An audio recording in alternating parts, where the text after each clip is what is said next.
గంట క్రితం బరింకలపాడు అడ్డు రోడ్డు కాడ జరిగినటువంటి నా కారు మీద గుర్తు తెలియని దుండగులు నా వాహనం మీద దాడి చేయడం జరిగింది. ఆ వాహనంలో నేను లేను.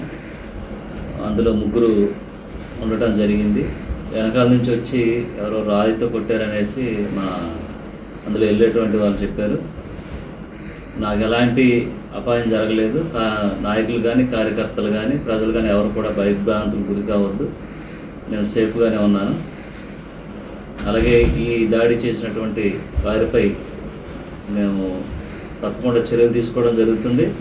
ఎవరు కూడా భయభ్రాంతులకు గురి కావద్దని మరొకసారి తెలియజేస్తాం.